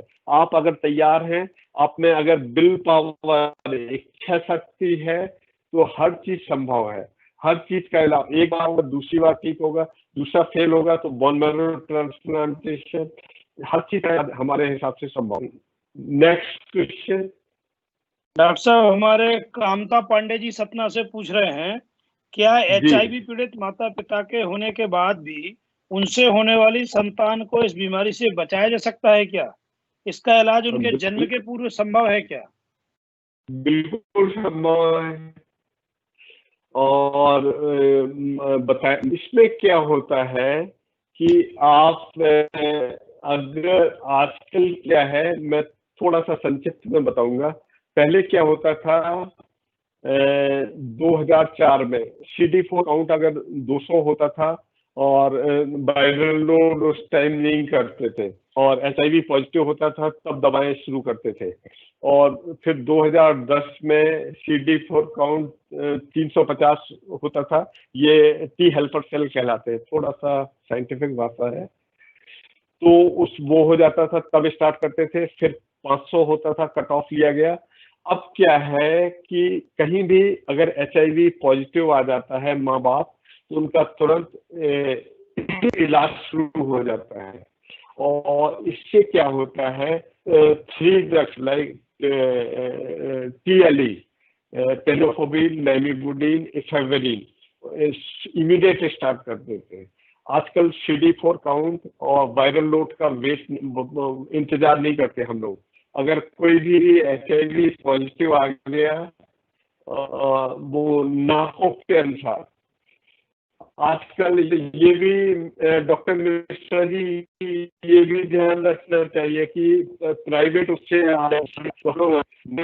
के द्वारा जहाँ जहाँ सेंटर है वहाँ से क्लियर कट आपको पहली बार मिलना चाहिए कि ये HIV है, तो हम उसको मानते हैं और उसकी दवा शुरू करते हैं। और जैसे दवा शुरू होती है तो इसमें क्या होता है कि CD4 काउंट बढ़ जाते हैं और इम्यूनिटी बढ़ जाती है। और दूसरा इसमें वायरल लोड सप्रेस हो जाता है, डिक्रीज हो जाता है और 0 लेवल पर पहुंच जाता है। और उस ऐसे बच्चों में तो बच्चे में बिल्कुल अच्छा होने की संभावना है। Next question. यही जो अभी आप उत्तर दे रहे थे हमारे विवेक स्वरूप जी प्रयागराज से, उनका भी यही सवाल था। एक एक सवाल हमारे पूछने वाले लगभग जो है 10-10, 20-20 लोग रखते हैं। मैं कोशिश करता हूं कि सबके नाम लेते चलूं, उनको भी अच्छा रहेगा। विवेक स्वरूप जी ने भी यही सवाल पूछा था। हमारे दिल्ली से एक बिटिया युक्ति रावत पूछ रही है कि ल्यूकेमिया के क्या लक्षण हैं और ल्यूकेमिया के लिए कौन सी जांच की जाती है। मुझे तो हिंदी अर्थ भी डॉक्टर साहब समझाना पड़ेगा। नहीं नहीं, बिल्कुल भी। अब मैं फिर से बताता हूँ। ल्यूकीमिया जो कैंसर ऑफ जो कैंसर ब्लड का या बोन मैरो का जो एबनॉर्मल सेल होते हैं, बोन मैरो क्या होता है, वहां पे सेल बनते हैं, आरबीसी, डब्ल्यूबीसी, प्लेटलेट, और वहां पे क्या होता है कि जब वो वहां पे सेल एबनॉर्मल हो जाते हैं, एबनॉर्मल लार्ज हो जाते हैं, लिम्फोब्लास्ट, माइलोब्लास्ट, डिपेंड करता है, तो उसको ल्यूकीमिया कहते हैं। और लक्षण वही, जैसे मैंने रिपीट पहले भी बताया, बिटिया को फिर से मैं बताता हूँ कि अगर बुखार आता है, लंबा बुखार होता है, और फिर पैलर मतलब सफेद पड़ जाना, मतलब हीमोग्लोबिन एनीमिया, हीमोग्लोबिन की कमी हो जाना, और फिर उसके बाद ब्लीडिंग मैनिफेस्टेशन, मतलब कहीं से नाक से खून आ जाना, और बॉडी में चकत्ते पड़ जाना, और कहीं से भी ब्लड आ जाना, पेशाब के रास्ते ब्लड आ जाना, और उसके बाद कहीं हड्डियों में दर्द होना, और इसके अलावा भूख कम हो जाना, वजन कम हो जाना, और अगर टी लिम्फोसाइट है, अगर मीडियस्टीरियल मास है, तो उसमें कफ कोल्ड हो जाना लंबा, तो वो डिपेंड करता है। तो ये कुछ लक्षण है, बट आदमी को डरना नहीं चाहिए। पहले आपको ये इसमें हरदम डिफरेंशियल डायग्नोसिस बनाना चाहिए, मतलब 2-4 चीजें सोचना चाहिए। जब 2-3 चीजें आपकी रूल आउट हो जाती हैं, तब फाइनल डायग्नोसिस उसका बनता है, कैंसर का। तो इसके लिए बढ़िया कंप्लीट ब्लड काउंट और पेरिफेरल स्मीयर कराना चाहिए, और पेरिफेरल स्मीयर से बहुत चीजें और ब्लड काउंट से ज्ञान हो जाता है कि ये कैंसर है या नहीं है। अगला क्वेश्चन। धन्यवाद डॉक्टर साहब। इसको पूछने वाले हमारे संजीव कुमार जी भी गुड़गांव से थे, विनोद तोमर जी दिल्ली से थे, और हमारे राजेश शुक्ला जी छतरपुर से थे। एक अरविंद मिश्रा जी सवाल पूछ रहे हैं कि जी। बच्चों में अक्सर कई बार हाँ। पोटी करते हैं, उल्टी करते हैं, और ऐसे कौन से लक्षण ऐसे हो जाते हैं जिसके कारण बहुत सारी एंटीबायोटिक डॉक्टर देते हैं। क्या एंटीबायोटिक वगैरह से मन में धारणा होती है कि इनसे भी ब्लड रिलेटेड बीमारियां बढ़ती हैं? तो अरविंद मिश्रा जी रीवा सीधी से पूछ रहे हैं। बहुत अच्छा सवाल पूछा अरविंद जी ने। देखो, ऐसा है, न्यूबॉर्न बच्चे में जो पॉटी शुरू में होती है, तो 5-10-15 बार शुरू में हो जाती है, 15-20 दिन, ये कॉमन है, तो इससे घबराना नहीं चाहिए। और बट ठीक होना चाहिए, मीन्स उसके पतला नहीं होना चाहिए, और कॉन्स्टिपेशन कभी कभी होती भी नहीं है, वो भी नहीं होना चाहिए। तो मतलब ठीक पॉटी होना चाहिए, 10-15 बार कॉमन है। वोमिटिंग, एक होता है रिगर्गिटेशन, एक होता है वोमिटिंग। तो छोटे बच्चों में क्या होता है कि अगर दूध तुरंत गिर जाता है, मतलब पीने के तुरंत बाद, तो उसको रिगर्गिटेशन बोलते हैं। Vomiting after half an hour बाद गिरता है, तो उसको कारण के जानना चाहिए। अपने देश में सबसे ज्यादा कारण ये होता है कि बच्चों को प्रॉपर पोजीशन में दूध नहीं पिलाया जाता है। अगर आप सिटिंग पोजीशन इस तरीके से बच्चे को रख के माँ का दूध पिलाइए, तो कभी भी रिगर्गिटेशन या वोमिटिंग की संभावना बहुत कम रहती है, और नहीं के बराबर होती है। तो कभी क्या होते है, माँ लेट के दूध पिला देती है, कभी किसी भी पोजीशन में पिला देती है, इसके कारण ये रिगर्गिटेशन या वोमिटिंग होने की ज्यादा संभावना है। तो इसका आपको ध्यान रखना है। Next question. डॉक्टर साहब, हरदयाल कुशवाहा जी हैं, मूलतः रहने वाले तो छतरपुर जिले के हैं, लेकिन दिल्ली में रहते हैं और बहुत बड़ा बुंदेलखंड विकास परिषद चलाते हैं। ये लिख रहे हैं कि डॉक्टर साहब, कैंसर में मंत्र थेरेपी का प्रयोग कितना कारगर हो सकता है? ये मंत्र थेरेपी क्या है, झाड़ फूक कह रहे हैं क्या? मैं बता रहा हूँ। एक तो डॉक्टर मिश्रा जी, छतरपुर से बहुत क्वेश्चन आ रहे हैं, ऐसा क्यों हो रहा है? इसलिए हो रहा है कि आपकी लोकप्रियता भी है और लोगों में उत्सुकता भी है। हमने न्यास के द्वारा जो सब्जेक्ट तय करते हैं डॉक्टर साहब, ये लोगों से पूछ के ही विषय तय करते हैं।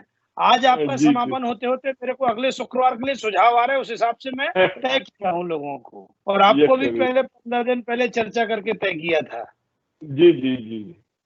तो मैं मंत्र थेरेपी ये है कि आपको इससे क्या होता है, सूदिंग इफेक्ट होता है।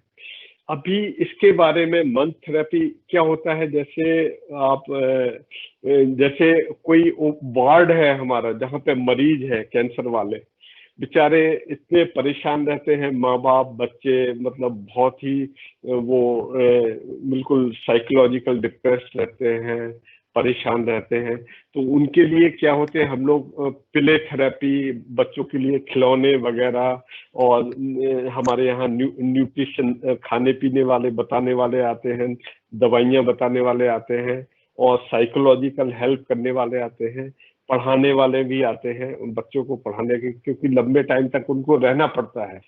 तो ये क्या होता है, ये ब्रेन को सूथिंग इफेक्ट देते हैं, जो अच्छा उनको महसूस होता है मंत्र के द्वारा।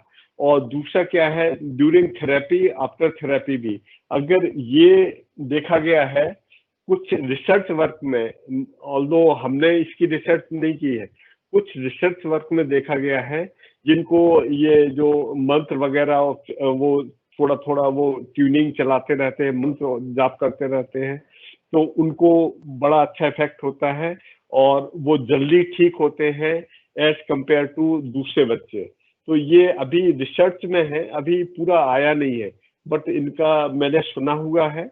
और हम आपके क्वेश्चन के माध्यम से कोशिश करेंगे कि अपने अस्पताल में थोड़ा सा जैसे हमारे यहाँ राम मनोहर लोहिया अस्पताल में जैसे हमारा रेडियोलॉजी डिपार्टमेंट है, वहाँ पे ये देते हैं थोड़ा सा सूदिंग इफेक्ट के लिए मंत्र वगैरह, और यहाँ पे नहीं है। तो हम यहाँ शुरू करवाएंगे और रिसर्च करके फिर आपको नेक्स्ट टाइम इसका पूरा क्लियर जवाब। Thank you. नेक्स्ट। डॉक्टर साहब हमारे साथ डॉक्टर अनुराग पांडे वाराणसी से जुड़ गए हैं।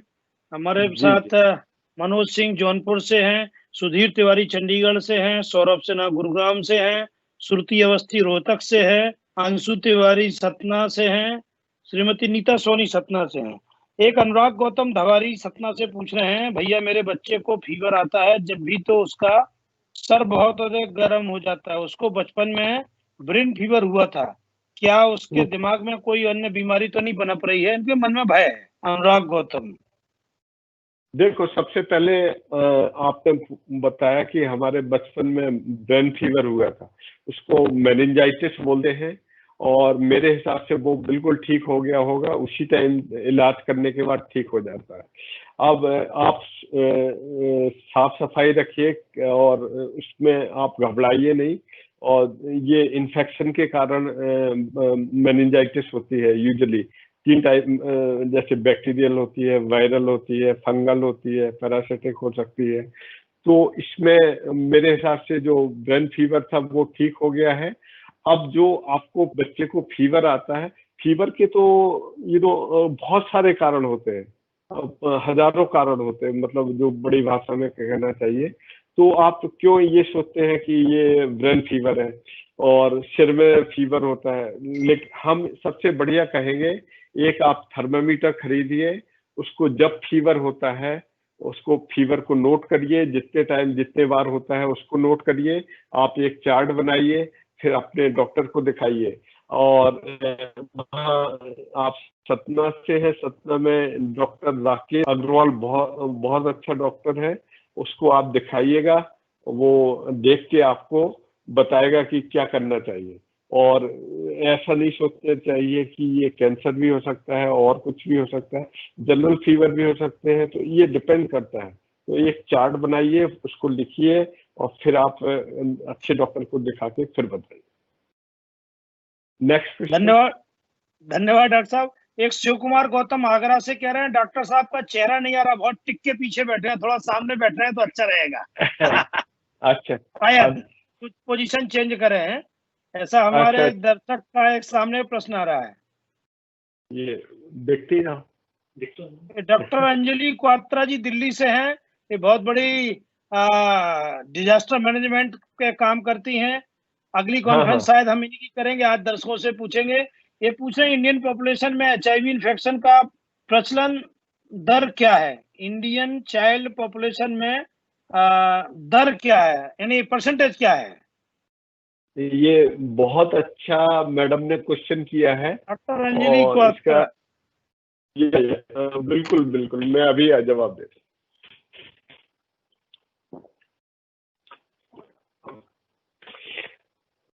मैडम ने बहुत अच्छा क्वेश्चन किया है। अभी हमारे यहाँ 21 लाख एचआईवी से पीड़ित है, टोटल बड़े और छोटे एडल्ट, मतलब टोटल पॉपुलेशन बता रहा हूँ 21 लाख। उसमें से 1,45,000 बच्चे हैं। और सबसे ज्यादा ट्रांसमिशन वर्टिकल ट्रांसमिशन माता पिता से आता है बच्चों में। अगर माँ बाप पॉजिटिव है तो उस टाइम बच्चों में आ जाता है। और अभी धीरे धीरे धीरे धीरे ग्राफ नीचे आ रहा। ये गवर्नमेंट ऑफ इंडिया की कारण है, दवाएं मिल रही हैं आजकल। फर्स्ट लाइन थेरेपी है, सेकंड लाइन थेरेपी है, थर्ड लाइन थेरेपी है। तो इसके कारण बिल्कुल कम होता जा रहा है। तो और लेकिन अभी जैसे डॉक्टर साहब ने पूछा, ये 1,45,000 बच्चे हैं और 2004 से government of India free of supply drugs दे रही है।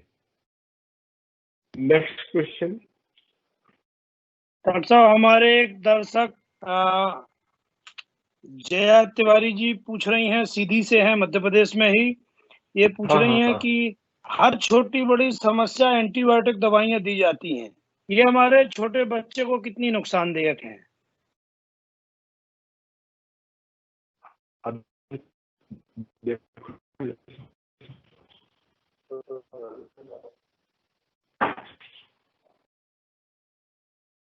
हेलो। हाँ जी डॉक्टर साहब।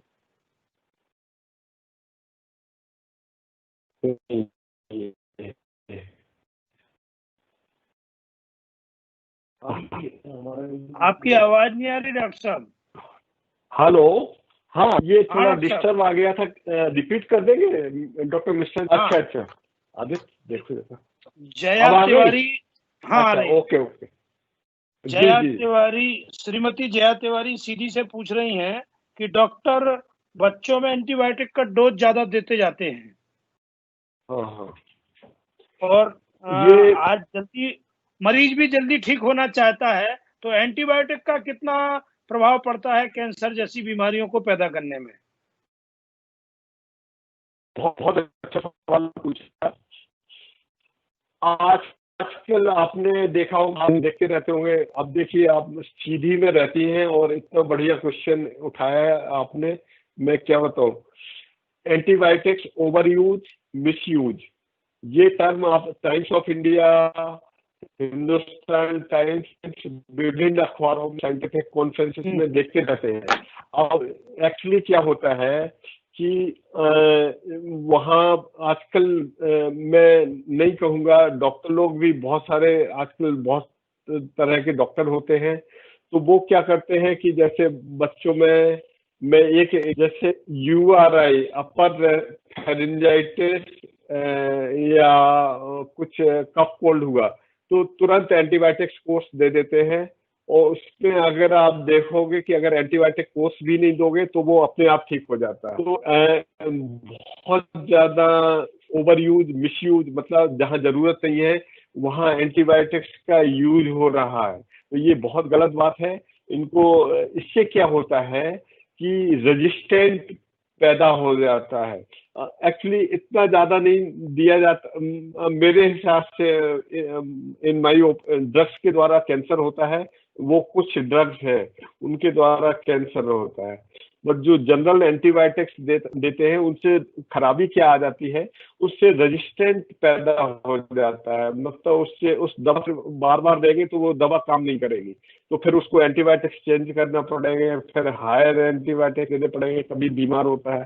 तो बहुत ही जस्टिफाइड, न्यायोचित ढंग से उसको दवा को देना चाहिए। और ठीक है, मैं ये कहूँगा कि कभी भी इसका ओवर यूज या मिस यूज नहीं करना चाहिए। Next question.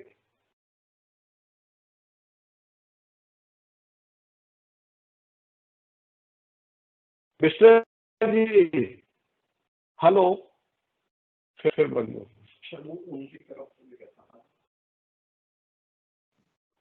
हेलो डॉक्टर साहब, हेलो। जी, यस यस, आ गए सर। छतरपुर से प्रवीण गुप्ता जी पूछ रहे हैं कि हाँ हाँ जिला स्तर पे कोई निशुल्क कैंसर के इलाज की व्यवस्था आदि के लिए भारत सरकार से या राज्य सरकारों से प्रावधान होता है क्या? एक्चुअली क्या होता है कि जिला वो स्पेशल, अब गवर्नमेंट ऑफ इंडिया इतना काम कर रही है, इतने सारे एम्स बनवाए हैं और भी एम्स बनते जा रहे हैं, और हर जगह जैसे छतरपुर में मेडिकल कॉलेज बन रहा है। और तो इससे क्या होता है, थोड़ा स्पेशल चाहिए होता है कैंसर के इलाज के लिए। तो उसमें जैसे मेडिकल कॉलेज, अब मध्य प्रदेश से देखिए आप, कितने सारे मेडिकल कॉलेज बन रहे हैं आज की डेट। तो वहां पे मेरे हिसाब से टर्शरी सेंटर, ये क्या होता है, बहुत कम नंबर होता है कैंसर के बच्चों का। तो पहले क्या होता है, प्राइमरी सेकेंडरी इलाज पूरा डिस्ट्रिक्ट अस्पताल पे होना चाहिए। कैंसर का इलाज के लिए थोड़ा स्पेशल डॉक्टर और स्पेशल सेंटर, जहाँ साफ सफाई हो और बढ़िया तरीके से एक्सपर्ट नर्स हो, और ये सब देखना पड़ता है। और ब्लड ब्लड चाहिए होता है, वो सप्लाई ठीक हो, दवाओं की अच्छी व्यवस्था हो, इस तरीके से वो करके वो किया जाए। तो धीरे धीरे अपना देश डेवलप हो रहा है, और अपने यहाँ सेंटर मेडिकल कॉलेज बहुत जल्दी आने वाला है छतरपुर में, फिर ये सब शुरू हो जाएगा। Next question. डॉक्टर साहब, एक हमारे दर्शक दीपन वर्मा जी सरचा विहार दिल्ली में रहते हैं, वो पूछते हैं कि बच्चों में ब्लड कैंसर के शुरुआती लक्षण क्या हैं? ऐसे कौन से लक्षण हैं जिनको पता चल जाए, माँ समझ ले, पिता समझ ले, या कोई घर में दादी मौसी, जिससे शायद वो बच जाए और फर्स्ट स्टेज में इलाज शुरू हो जाए? बहुत अच्छा क्वेश्चन है। जैसे मैंने कहा कि ये जैसे जिसके कैंसर है 11,50,000, उसका 50,000 कैंसर बच्चों में होते हैं, 3-4 तो उसमें जब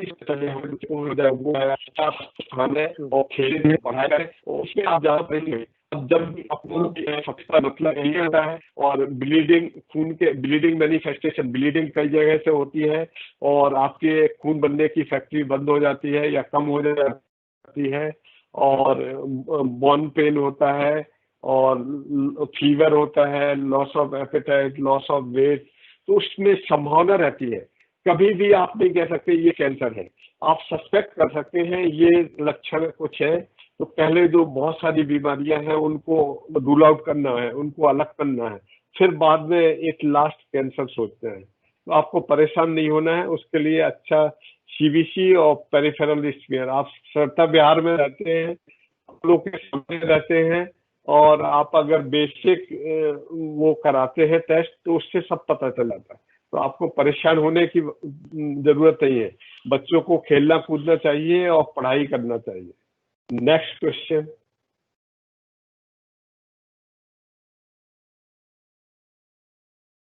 मिश्रा जी,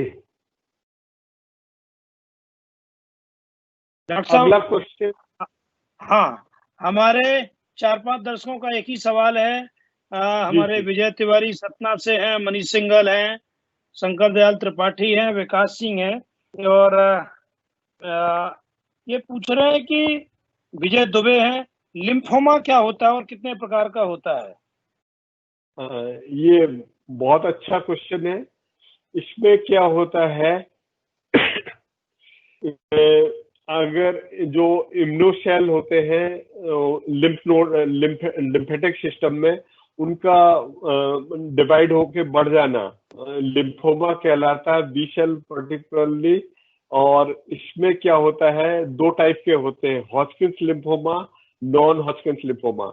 इसमें गांठें बड़ी बड़ी हो जाती हैं। तो इसमें भी हॉजकिंस लिम्फोमा लाइक 4 प्रकार के होते हैं, nodular sclerosis, mix cellularity, lymphocyte prominent depletion और लिम्फोसाइट प्रीडोमिनेंट का आउटकम बहुत अच्छा होता है।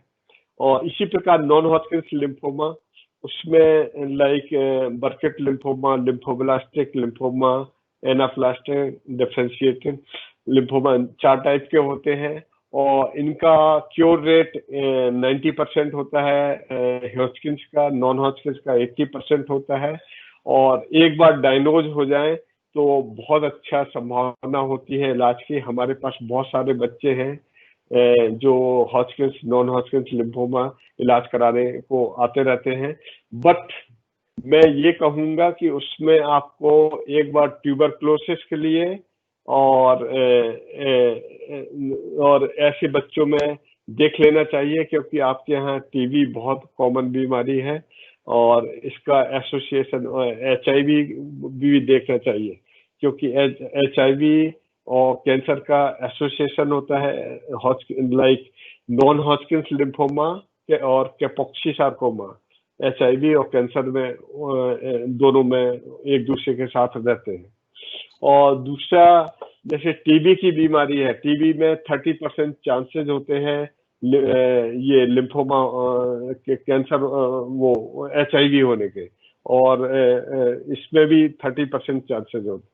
तो ये सब देखना चाहिए और उस तरीके से इलाज। और डायग्नोसिस के लिए हम लोग बायोप्सी कराते हैं और वो उसका थोड़ा सा टुकड़ा लेके बायोप्सी पूरा हिस्टोपैथोलॉजिकल एग्जामिनेशन करते हैं और उस बेसिस पे डायग्नोसिस करते हैं। Next question. जी धन्यवाद डॉक्टर साहब। एक हमारे दर्शक काठमांडू नेपाल से जुड़े हैं, बीबी महार साहब। ये लिख रहे हैं कि मेरे आपकी 3 बार की परिचर्चाओं में हम हमेशा जुड़े रहे पंडित गणेश प्रसाद मिश्र सेवा न्यास से। मैं ये जानना चाहते हैं कि क्या हम नेपाल से आके HIV और इसके पेशेंट जो हैं उनको राममनोहर लोहिया हॉस्पिटल में इलाज मिल सकता है क्या? हाँ, बिल्कुल मिल सकता है। यहाँ भारत ऐसा देश है, हर तरह के लोगों को एक्सेप्ट करता है। कोई ये रिस्ट्रिक्शन नहीं है कि आप भारत से हैं, पाकिस्तान से हैं, बांग्लादेश से हैं या नेपाल से हैं। हमारे यहाँ मैं बताऊं, हमने दो नेपाली बच्चों का इलाज किया है कैंसर का। वो बेचारे नेपाल से आते थे, पूरा इलाज करा के जाते थे। 2 नेपाली बच्चे हमने ट्रीट किए हैं, तो वो आके यहाँ इलाज करा सकते हैं, कोई दिक्कत नहीं है।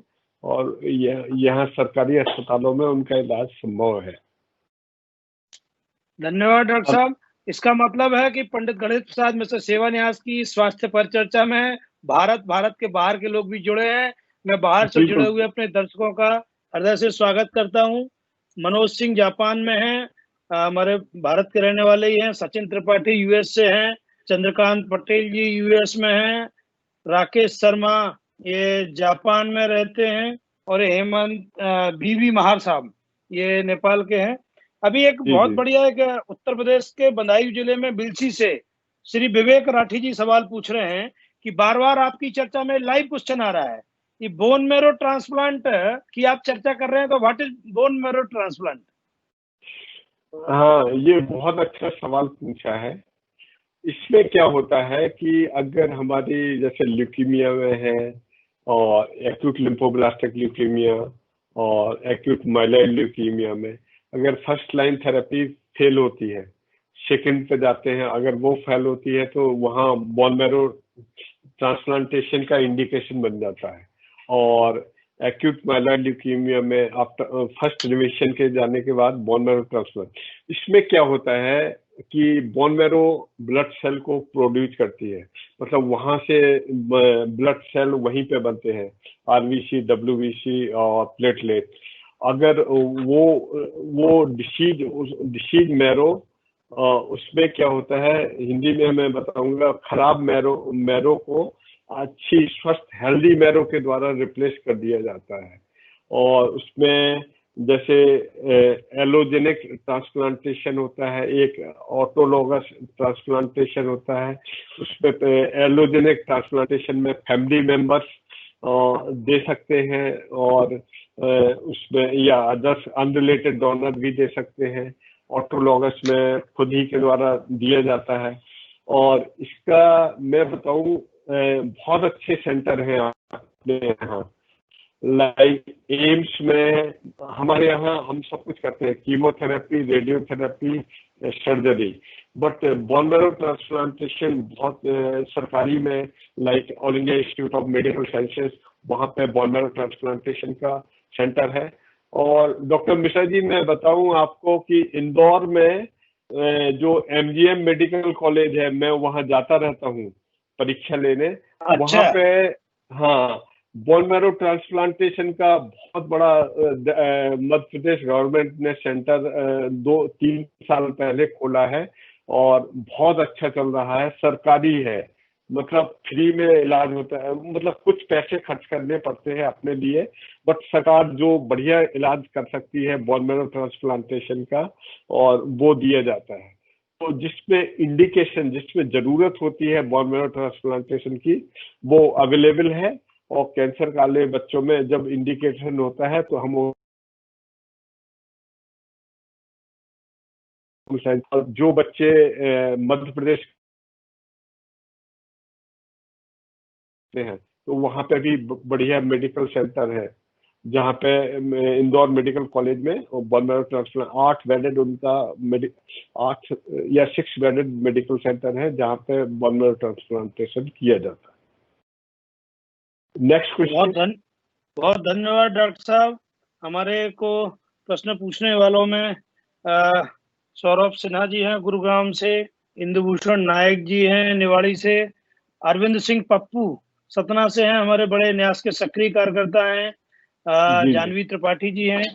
इनका कहना है कि कैंसर का नाम सुनते ही एक भय सा हो जाता है, और आजकल कोविड-19 के दरमियान जब घरों में घुसे बैठे हुए हैं, तो जरा से भी गले में खांसी जुकाम होता है तो डर होता है कि कोई गिल्टी ना हो जाए, ना हो जाए। सामान्य बातों के लिए भी डॉक्टरों तक नहीं पहुंच पाते हैं। तो क्या कैंसर की भी कोई वैक्सीन है क्या जो प्री स्टेज पे दी जा सके? हम देखो, ऐसा है, एक तो हर चीज को कैंसर नहीं समझना चाहिए। आपको जब डॉक्टर के ऊपर आपको छोड़ना चाहिए।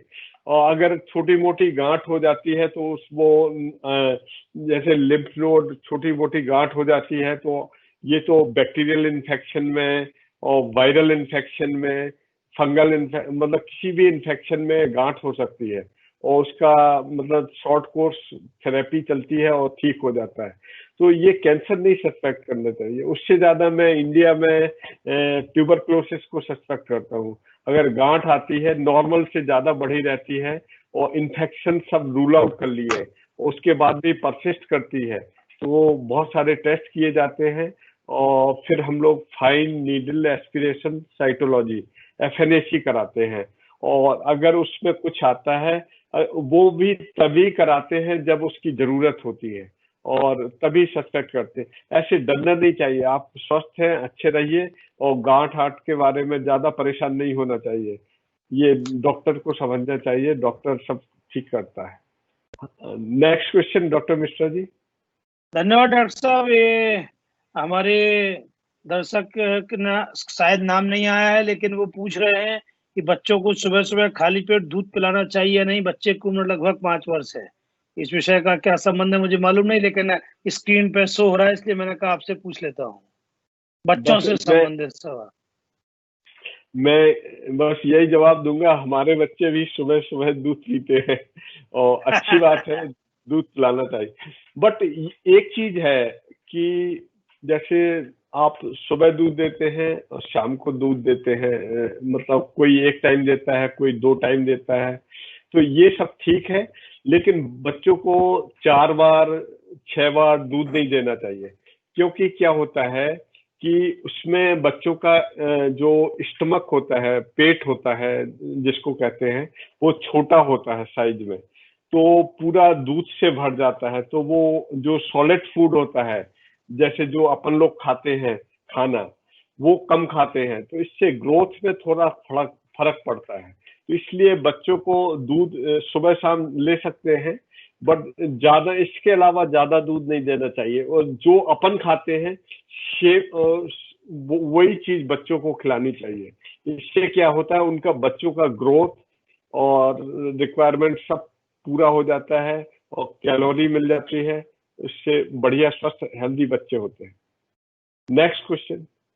धन्यवाद डॉक्टर साहब। बहुत सारे मीडिया के बंधु हमारे साथ जुड़े हुए हैं। उन्होंने कुछ कुछ ने सवाल भी पूछे हैं, कुछ अपनी फोटो भी हमारे साथ शेयर कर रहे हैं। मनोज सोनी जी हैं, कल्याण सिंह जी हैं, कमल यादव हैं नौगांव से, कपिल मिश्रा जी हैं, नरेंद्र परमार जी हैं, नीरज सोनी जी भी हैं, पंकज पारासर जी हैं, प्रेम गुप्ता जी हैं, सतना से संजय साय जी हैं, नेजा के संपादक हैं, श्री अवधेश शुक्ला हाँ जी हाँ, भी हैं, जी राम जी बाबू जी परिहार हैं, श्री जय कुमार सिंह जी हैं, संपादक हैं जन जन जागरण झांसी और भोपाल एडिशन के। ये आपका जी। इंटरव्यू कल 100% छापेंगे भी, इसलिए मैं इन सबको भी अच्छा, आज इस कार्यक्रम में रुचि के साथ जुड़े हैं उनको स्वागत करता हूं, अभिनंदन करता हूं। उन्होंने रुचि दिखाई। श्री राजेश अग्निहोत्री जी हैं नौगांव से, सुनील उपाध्याय जी हैं, सुरेंद्र अग्रवाल जी हैं, सब वरिष्ठ पत्रकारगण हैं। इन्होंने कई ने प्रश्न भी पूछे। वसीम खान हैं, विनोद मिश्रा जी हैं, हमारे सनत जैन जी हैं, बंटी जैन हैं, और मीडिया सेल के भी बहुत सारे लोग सतना, रीवा, छतरपुर, सागर, भोपाल के जुड़े हैं। सबका मैं हृदय से स्वागत करता हूं, अभिनंदन करता हूं। किसी का कोई नाम छूटा हो तो हमें क्षमा करें, क्योंकि बहुत बड़ी संख्या में अभी तक हमको आज 390 प्रश्न प्राप्त हुए हैं डॉक्टर साहब। हमने आपको जो क्लब करके प्रश्न बताए हैं और कहा है कि इन प्रश्नों के उत्तर सबको मिलेंगे, तो शायद सबका भला हो सकेगा, सबका साथ जी जी सबका जी, विकास होगा। बिल्कुल तो बिल्कुल। अगला हम प्रश्न सभी के अगला आंसर प्रश्न देंगे। अगला प्रश्न मैं आपको बताना चाहता हूं कि हमारे एक दर्शक राजेंद्र मिश्रा हनुमाना से पूछते हैं कि कैंसर बच्चों का अलग इलाज होता है, बड़ों का अलग इलाज होता है, इसके अलग अलग डिपार्टमेंट अस्पतालों में होते हैं क्या? इसके बारे में बेसिक प्रश्न है इनका। नहीं, बहुत अच्छा क्वेश्चन है। और हनुमना मैं सुना हुआ है नाम, जब मैं रीवा में था। और इसमें क्या होता है कि पहले जब जैसे हमारा राम मनोहर लोहिया हॉस्पिटल है, तो सब जगह आजकल हीमेटोलॉजिस्ट, ऑन्कोलॉजिस्ट मिलते हैं। तो जैसे मैं अपना जनरल पीडियाट्रिक्स करता हूँ, उसके अलावा हीमेटोलॉजी, ऑन्कोलॉजी, एचआईवी देखता हूँ। इस तरीके से जो आजकल टर्सरी सेंटर जो मेडिकल कॉलेज है, सब जगह इसका इलाज होता है। और इनके क्या होते हैं, प्रोटोकॉल होते हैं। प्रोटोकॉल क्या होते हैं, ये स्पेसिफिक थेरेपी होती है, जो किस टाइम पे क्या देना है, और 2-2.5 साल की, मतलब जिसको जितना रिक्वायरमेंट होता है उसकी तरीके से दी जाती है। तो ये प्रोटोकॉल होते हैं। अब जैसे कई जगह ये होता है, डॉक्टर मिश्रा जी, आप जैसे हम यहाँ पे 6 मेडिकल कॉलेज हैं, 6-7 दिल्ली में। अब कहीं पे एक प्रोटोकॉल, जैसे जो एम्स चलाता है आई शकिल, वही एक्यूट लिम्फोब्लास्टिक ल्यूकीमिया में हम चलाते हैं। और लेडी हार्डिंग मेडिकल कॉलेज चलाता है। और दूसरा जीटीबी अस्पताल है, वो दूसरा प्रोटोकॉल चलाता है, जो दवाइयाँ दे, जो प्रोटोकॉल होते हैं। तो इस तरीके से कई जगह, अब आप बॉम्बे जाएंगे तो वहां पे दूसरा प्रोटोकॉल होगा, प्राइवेट सेंटर में दूसरा। बट लेकिन इनका जो आउटपुट होता है, जैसे बचाने की संभावना, रिजल्ट होता है, वो सबका ऑलमोस्ट लगभग बराबर होता है। तो आप ऐसा नहीं समझिए कि यहाँ पे ये दवा चल रही है, दूसरी जगह ये प्रोटोकॉल चल रहा है तो हमारा बच्चा। और दूसरी बात ये, गौरव सरकारी अस्पतालों में जैसे एम्स हुआ और राम मनोहर लोहिया, सफदरजंग, मौलाना आजाद, यहाँ पे क्या होता है, आईसिकल ये केवल ये अपना साउथ ईस्ट एशिया कंट्री के लिए बनाया गया है। मतलब ये बहुत ज्यादा पैसे खर्च नहीं हो और हमारे बच्चों का पूरा इलाज हो और उनका रिजल्ट बराबर आए। जो अमेरिका इंग्लैंड में इलाज होता है वही इलाज यहाँ भी हो जाए, उनका रिजल्ट बराबर आए। जो अमेरिका इंग्लैंड जाने से हो वही यहाँ पे हो, तो ये चीजें हो जाती है। तो प्रोटोकॉल चाहे डिफरेंट हो लेकिन उनका रिजल्ट समान होता है। Next doctor question. साहब, सतना से हमारी श्रीमती वर्षा तिवारी पूछ रही हैं कि मां के संक्रमित होने पर नवजात का डायग्नोसिस किस प्रकार का होता है एवं इलाज की क्या प्रक्रिया है? बच्चों का उपचार मां से अलग रख के किया जाता है या वो साथ में रख के भी हो सकता है? माँ के संक्रमित होने से रिपीट कर देंगे मिस्टर?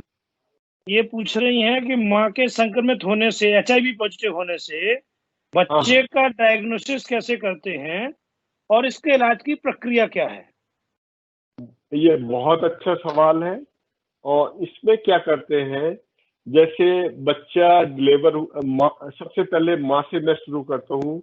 जैसे माँ को पता चलता है कि HIV आ गया, चाहे प्रेगनेंसी के दौरान या first trimester, second trimester, third trimester, delivery के दौरान और बाद में, तो एक तो इमीडिएट मदर को दवा शुरू हो जाना चाहिए, टिनोफोबिन, लेमिबुडिन, एफेविरिनेज, तो ये होना चाहिए। और बच्चों को क्या करते हैं, न्यूबॉर्न बेबी को 6 वीक तक नेब्रापिन एक दवा होती है, सिरप शुरू कर देते हैं 6 वीक तक। और अगर लेट पता चलता है तो उसको बढ़ा के 12 हफ्ते तक नेब्रापिन कर देते हैं। और उसके अगर कोई मदर नेब्रापिन ऑलरेडी ले रही है तो उसकी जगह जूडोबुडिन सिरप चालू करते हैं। और डायग्नोसिस का सवाल रहा बच्चे का, तो 6 वीक पे हम फिर DNA PCR करते हैं। और तो उसमें होल ब्लड टेस्ट, और आजकल होल ब्लड टेस्ट करते हैं। उसमें फर्स्ट DNA PCR 6 वीक पे करते हैं। अगर वो पॉजिटिव आ जाता है तो सेकेंड DNA PCR करते हैं। और अगर वो भी पॉजिटिव आता है तो उसको हम एंटी रेट्रोवायरल थेरेपी HIV का ट्रीटमेंट शुरू कर देते हैं। अगर वो नेगेटिव आता है तो 6 मंथ पे फिर हम एंटीबॉडी लेवल करते हैं। अगर एंटीबॉडी लेवल अगर पॉजिटिव आता है 6 मंथ पे तो उसका फर्स्ट DNA PCR करते हैं। अगर वो पॉजिटिव आता है तो फिर सेकेंड DNA PCR करते हैं। अगर वो पॉजिटिव आता है तो वो पॉजिटिव मान के हम HIV का इलाज शुरू कर देते हैं। अगर सपोज वो 6 मंथ में भी नेगेटिव आया है तो उसको फिर हम 12 मंथ पे एंटीबॉडी लेवल करते हैं। और उसमें भी फिर अगर वो पॉजिटिव आता है तो फर्स्ट DNA PCR करते हैं, वो पॉजिटिव आता है तो सेकेंड DNA PCR करते हैं। अगर दोनों पॉजिटिव आ जाते हैं तो हम इलाज शुरू कर देते हैं। बट लेकिन क्या फाइनल डायग्नोसिस हम 18 महीने पे बनाते हैं। 18 महीने पे क्या होता है, पहले मैटरनल मदर की एंटीबॉडी की संभावना रहती है कि बच्चे में रहे, तो उसके कारण गलत पॉजिटिव आने की संभावना रहती है। तो फाइनल डायग्नोसिस हम DNA वो 18 मंथ पे करते हैं। 18 महीने पे 3 एंटीबॉडी टेस्ट करते हैं और अगर वो पॉजिटिव आ जाती है तो उसका इलाज फिर लाइफ लॉन्ग चलेगा और वो आराम से खुद अच्छी जिंदगी जी सकता है और उसको पूरे लाइफ लॉन्ग इलाज करना चाहिए। तो इस तरीके से हम लोग इलाज करते हैं। ये guideline national AIDS control organisation government of India की है। Next question. धन्यवाद डॉक्टर साहब।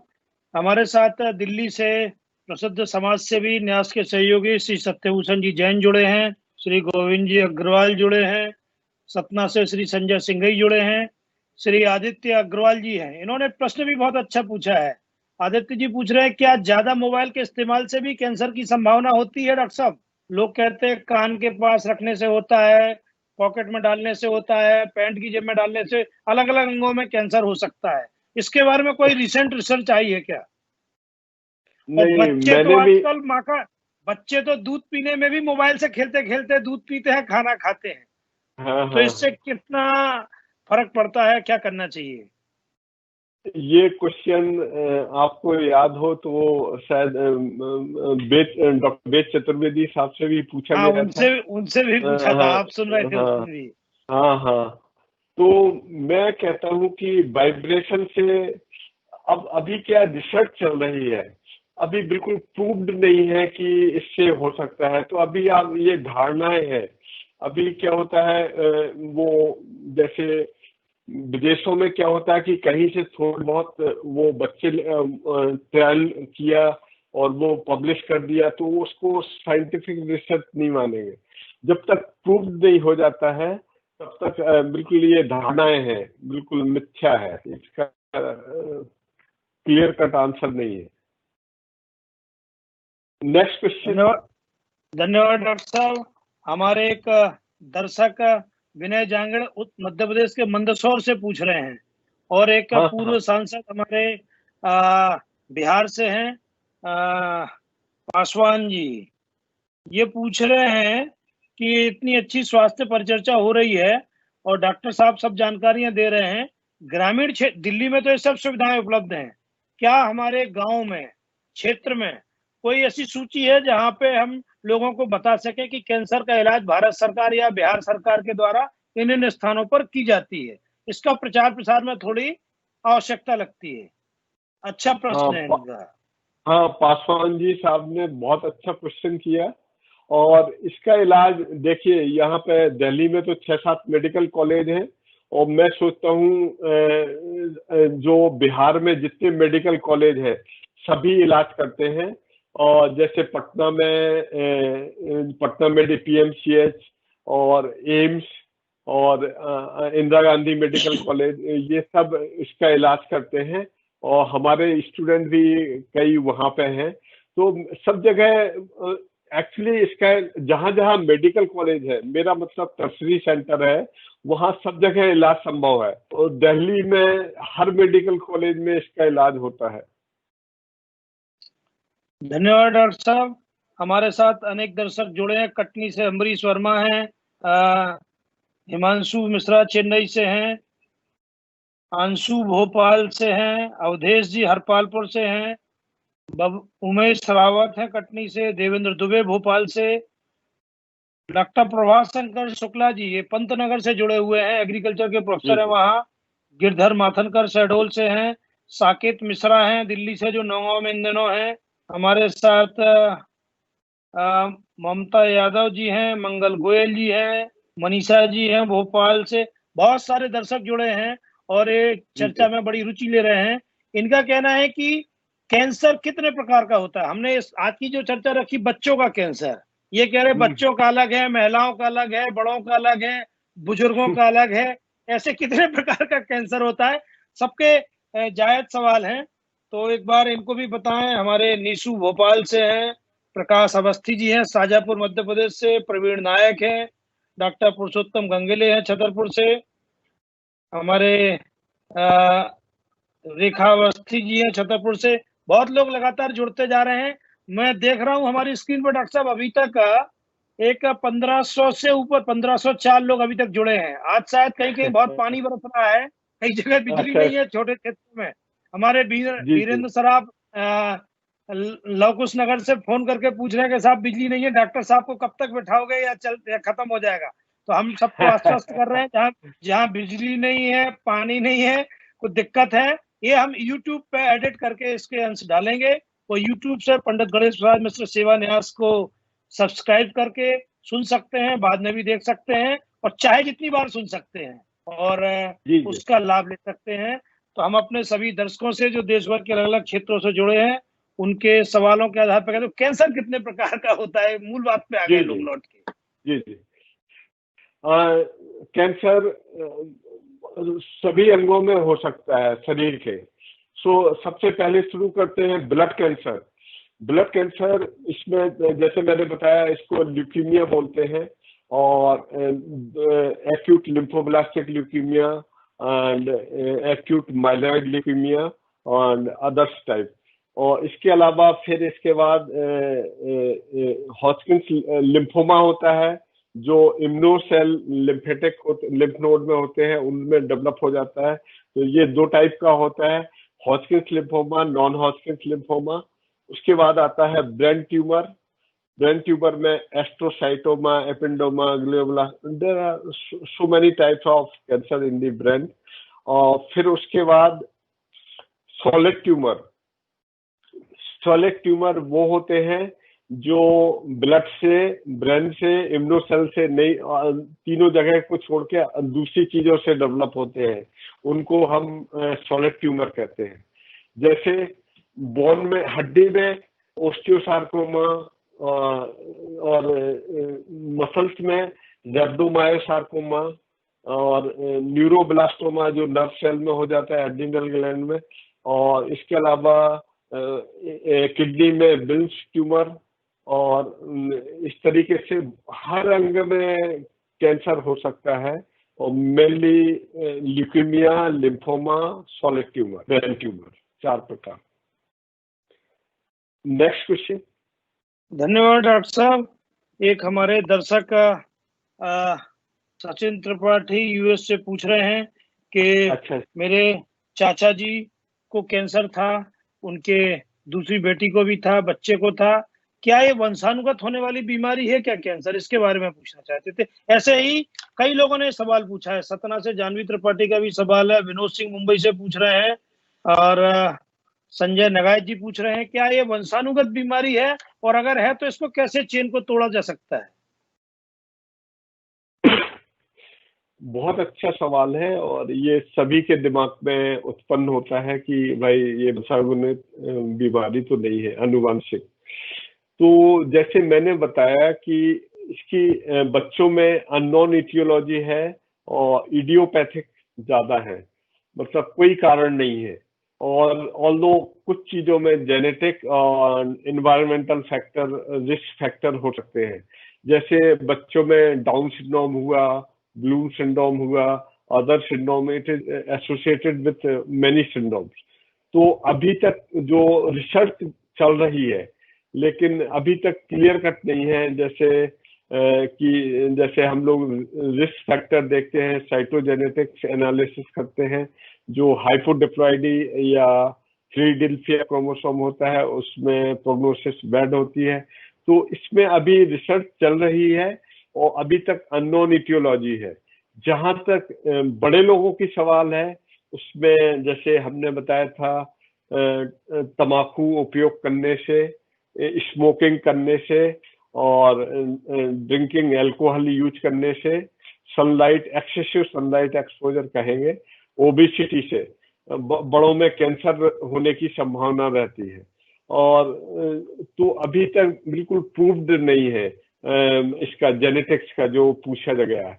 और ये कोइंसिडेंटल है कि चाचा में हुआ, फिर उसमें हुआ, फिर बच्चे में हुआ।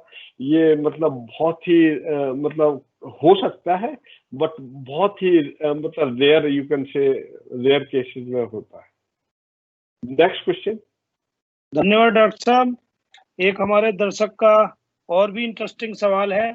ये पूछ रहे हैं कि नॉर्मल कैंसर का नाम सुनकर के आदमी घबरा जाता है, और बड़े बुजुर्गों में, महिलाओं में कैंसर ज्यादा होते हैं, लेकिन आप तो बच्चों के कैंसर के विशेषज्ञ हैं। बच्चों के कैंसर और एचआईवी संबंधित दोनों क्यूरेबल हैं। आपने बहुत अच्छा व्याख्यान दिया है। सभी दर्शक आपको हृदय से धन्यवाद देते हैं। और आप को एक दर्शक प्रश्न पूछ रहे हैं, वो कह रहे हैं कि मेरे को नाम मेरा लिया जाए। तो मैं अनामिक प्रश्न पूछता हूं, जो कई लोगों ने कहा है कि हमारे पेशाब के स्थान पर या नीचे शौच के स्थान पर कुछ लोग, जिसको पाइल्स कहते हैं, वो होती है, या वहां से भी कैंसर बनना शुरू होता है। इसके लिए क्या बचाव कर सकते हैं? इसमें देखना पड़ता है कि भाई अगर पेशाब के रास्ते या पाइल्स बनती है, तो उसमें देखना पड़ता है कि उसमें कारण क्या है। अगर पाइल्स है तो नॉर्मल कोलोरेक्टल कैंसर होता है, जो एडल्ट में बहुत होता है, ओल्ड एज में। तो उसमें आपको फीवर होगा, वेट लॉस होगा, सफेदपन होगा, जिसको पैलर या एनीमिया बोलते हैं, तो और ब्लीडिंग मैनिफेस्टेशन हो सकते हैं। तो अगर ये सब है तो उसमें, और दूसरा क्या है कि अगर आपको पाइल्स है और उसका जांच करवा लें, आई मीन एफएनएसी वगैरह, तो थोड़ा सा, या अगर क्लियर कट पाइल्स है तो अगर रिमूवेबल है, अगर कराना चाहें तो रिमूव हो सकती है, और फिर उसके बाद हिस्टोपैथोलॉजिकल हो जाती है। वैसे जरूरी नहीं है, करवा सकते हैं, हो सकता है। Next question. Next question. तो लगभग हमने सभी प्रश्नों को समाहित कर लिया है। मैं अपने दर्शकों सतना से हमारे योगेश तांबकार जी, श्रीमान उत्तम बनर्जी जी, श्री नरेंद्र पाठी जी, श्री मणिकांत महेश्वरी जी, विभास बनर्जी जी, प्रदीप सक्सेना जी, ये सब भी हमारे साथ जुड़े हैं। बहुत सारे दर्शकों के शायद मैं नाम भूल रहा हूँ। नौगांव से संतोष गगेले जी हैं, महोबा के पत्रकार बंधु हैं, उत्तर प्रदेश के हमीरपुर से राजीव शुक्ला जी मुझे दिखाई दे रहे हैं, और लगातार प्रश्न हमारी स्क्रीन पे चल रहे हैं। बहुत सारे प्रश्नों का उत्तर डॉक्टर साहब ने दे दिया है। मैं चाहता हूं कि वो प्रश्न रिपीट ना हो। हरदयाल कुशवाहा जी ने कई प्रश्न पूछे बिल्कुल हैं, हमारे साहित्य मिश्रा ने बहुत सारे प्रश्न पूछे हैं। मैं हृदय से सबका अभिनंदन करता हूं। डॉक्टर साहब जब बता रहे थे कि भारत में सेक्स एजुकेशन पढ़ाना चाहिए कि नहीं पढ़ाना चाहिए, तो मुझे एक वाकया याद आता है। डॉक्टर साहब के पिताजी से मैंने भी पढ़ा है। मैं 1991-92 में बीएड कॉलेज छतरपुर में पढ़ता था, तो वहां पे हम को सामाजिक विज्ञान पढ़ाते थे एक विषय के रूप में, और उनके पढ़ाने की शैली इतनी रुचिकर रहती थी कि उनका पीरियड कभी मिस नहीं होता था। हम नौगांव से पढ़ने जाते थे, वो सब यस चर्चाएं सर, पढ़ाते थे। ये शिक्षा यस सर। कितनी जरूरी है। पाश्चात्य के नाम पे हम इसको छोड़ते जाते हैं, और हम गुमनामी की गलत जानकारियां, गलत साहित्य पढ़ के खुद डॉक्टर बन बैठते हैं। तो मैं अपने बिल्कुल दर्शकों से कहना चाहूंगा कि शिक्षा सब विषयों की लेना चाहिए, जानकारी सभी की हो, लेकिन डॉक्टरों का उचित परामर्श लेना चाहिए।